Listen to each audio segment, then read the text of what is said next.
Voter list খতিয়ে দেখতে, voter লিস্টের কারচুপি যাতে না হয় সেটা খতিয়ে দেখতে কোর কমিটির ওপরেই আস্থা বীরভূমে তৃণমূল কংগ্রেসের। এমনকি কাজল শেখকে কাজল শেখকে সঙ্গে নিয়ে লড়াই করতে হবে, এটাও নির্দেশ দিলেন তৃণমূল কংগ্রেস নেত্রী বীরভূমে। দেখুন, বীরভূমে যারা আছে তারা নিজেদের মতো করে তাদের কোর কমিটি আছে, কোর কমিটি নিয়ে করবে সবাইকে নিয়ে। কেষ্ট কাউকে কিন্তু বাদ দেওয়া যাবে না। কাজলকেও কনফিডেন্সে নিতে হবে, আশিস দাকে আর শতাব্দীকেও মাঝে মাঝে ডেকে নেবে।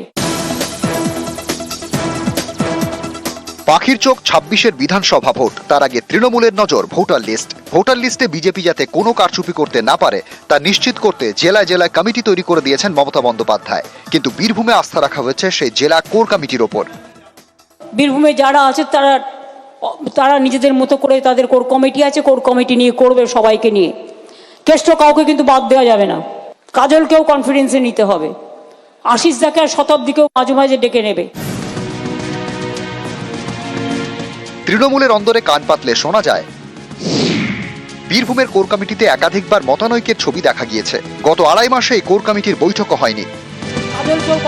এই পরিস্থিতিতে এবার তৃণমূল নেত্রীর নির্দেশ, কোর কমিটির সদস্যদের এককাট্টা হয়ে কাজ করতে হবে। এ নিয়ে বীরভূম তৃণমূল জেলা সভাপতি তথা জেলার কোর কমিটির সদস্য অনুব্রত মণ্ডলের বক্তব্য, মমতা বন্দ্যোপাধ্যায় যা নির্দেশ দেবেন সেটাই পালন করব, সিদ্ধান্ত সকলে মিলে নেওয়া হয়। বিকাশ রায়চৌধুরী কোর কমিটির কনভেনার, নিশ্চয়ই উনি মিটিং ডাকবেন। মিটিং হয়নি, সেই ধরনের খবর থাকার জন্যই দিদি আজ হয়তো বার্তা দিলেন। তিনি আমাদের নেত্রী, স্বভাবতই তিনি সারা বাংলার প্রত্যেকটি মানুষের খবরাখবর রাখেন, সেই হিসাবে তিনি হয়তো আমাদের বার্তা দিয়েছেন এবং একসঙ্গে কাঁধে কাঁধ মিলে কাজ করতে আমার দিক থেকে কোনো অসুবিধা নেই বলে আমি মনে করি। শীঘ্রই কোর কমিটির বৈঠক হওয়া উচিত বলে আমি মনে করি। গত বছর লোকসভা ভোটের আগে বীরভূমে কোর কমিটিতে রদবদল করা হয়। অনুব্রত মণ্ডল তখন জেলে, বীরভূমের কোর কমিটিতে রাখা হয় বিকাশ রায়চৌধুরী, অভিজিৎ সিংহ, আশিস বন্দ্যোপাধ্যায়, চন্দ্রনাথ সিংহ, কাজল শেখ এবং সুদীপ্ত ঘোষকে। এরপর গত বছর সেপ্টেম্বরে অনুব্রত মণ্ডলের জেল মুক্তি হয়। অনুব্রত মণ্ডল বীরভূমে ফেরার পর তাকে জেলার কোর কমিটিতে যুক্ত করা হয়। গত 16 নভেম্বর সেই কোর কমিটি বৈঠকে যোগ দেন অনুব্রত। এর 1 মাস পর 15 ডিসেম্বর ফের বৈঠক করে তৃণমূলের বীরভূম কোর কমিটি। তৃণমূলের একাংশের মতে কোর কমিটির বৈঠক হলেও নেতাদের মধ্যে ঠান্ডা লড়াই অনেকেই টের পেয়েছেন, যার জেরে গত 2.5 মাসে বীরভূমের তৃণমূল কোর কমিটির কোনো বৈঠকই হয়নি, অর্থাৎ মুখোমুখি হননি কেষ্ট কাজল। এর আগে বিজয়া দশমীর একাধিক অনুষ্ঠানে এক মঞ্চে দেখা যায়নি দুজনকে। মঞ্চে যখন অনুব্রত মণ্ডল, তখন সেখানে নেই কাজল শেখ। এর উল্টো ছবিও দেখা গিয়েছে, মঞ্চে কাজল কিন্তু কেষ্টর চেয়ার ফাঁকা।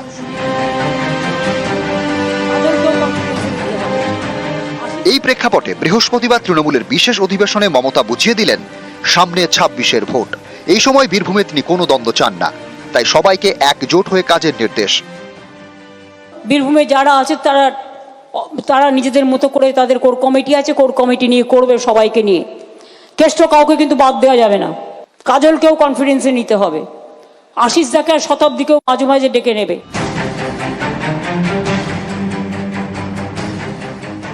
যে কোর কমিটি তৈরি করে দেওয়া হয়েছিল, তারা পঞ্চায়েত থেকে লোকসভা পর্যন্ত যে ধরনের পারফরমেন্স দিতে পেরেছে তাকেই মান্যতা দিতে চায় তৃণমূলের শীর্ষ নেতৃত্ব। আর সেই মান্যতা দেওয়ার ক্ষেত্রে সাংগঠনিক একতা অন্যতম গুরুত্বপূর্ণ রাজনৈতিক উপাদান, আর সে কথাই বারবার ধরে মনে করিয়ে দেওয়া হয়েছে।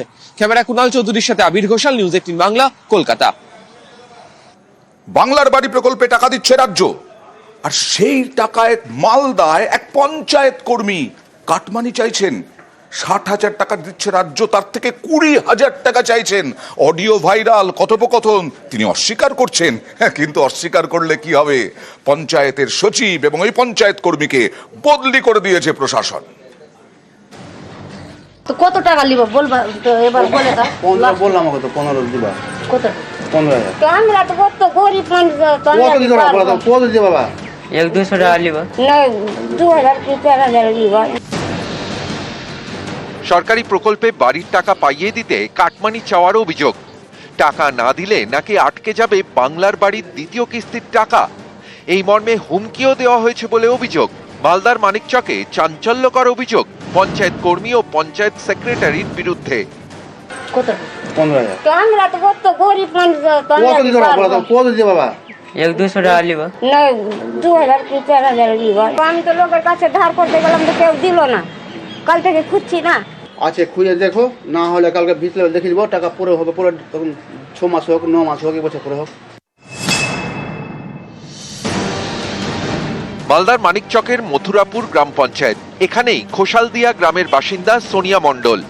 বাংলার বাড়ি প্রকল্পের প্রথম কিস্তির টাকা পেয়েছেন, কিন্তু দ্বিতীয় কিস্তির টাকার জন্য কাটমানি চেয়ে চাপ দেওয়ার অভিযোগ।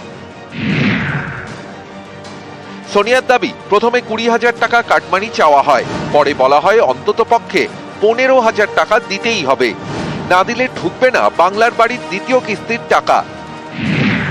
অভিযোগের আঙুল পঞ্চায়েত কর্মী কৃষ্ণ মণ্ডল এবং পঞ্চায়েত সেক্রেটারি সামিউল হকের দিকে। স্থানীয় ব্লক প্রশাসনের কাছে দুজনের বিরুদ্ধেই লিখিত অভিযোগ দায়ের করেছেন সোনিয়া। কারা এসেছিল আপনার বাড়িতে? ওটা ওরা বলতে চাইছে কি আমরা ব্লকের আছি। কি বলছিল এসে? এসে বলছে 20,000 টাকা দিবি তো ছবি করবো, না হলে আর 60 টাকা পাওয়া যাবে না। মানে দ্বিতীয় কিস্তির টাকা ঢুকবে না? না। তো কজন এসেছিল আজকে? আজকে দুজন। দুজন এসেছিল? হ্যাঁ, কালকেও দুজন এসে। এই বিধবা মহিলার বাড়ি গেছিলেন আপনি? আমার মনে হয় 10-12 দিন আগে গেছিলাম।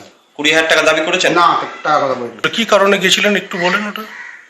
কারণটা আমি জানি না। টাকা চেয়েছেন কি? না। টাকা চাননি? যে আপনি জাননি ওই এলাকায়? ওই এলাকা আমি এটা দিয়ে আসবো তখন না, প্যান করে দাদা আপনি কি গেছিলেন আজকে মহিলাটার বাড়ি গেছিলেন? মহিলাটার বাড়ি যাননি? 20,000 টাকা দাবি করেছেন? না, কোনো টাকা পয়সা চাওয়া হয়নি। না। কে কে গেছিলেন? আপনি আর কে গেছিলেন? আমি গেছিলাম, আমার একজন জিপি কে গেছিল, কৃষ্ণ মণ্ডল। আচ্ছা, সে তার বাড়ি কি কমপ্লিট হয়নি আপনি বলছেন?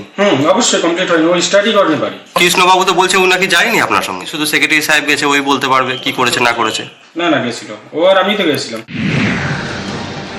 এ বিষয়ে মানিকচক ব্লক প্রশাসনের বক্তব্য, কাটমানি চাওয়ার অভিযোগ এসেছে, পুরো বিষয়টি খতিয়ে দেখা হবে। মালদা থেকে গোপাল সূত্রধরের সঙ্গে সেবক দেব শর্মা, নিউজ 18 বাংলা।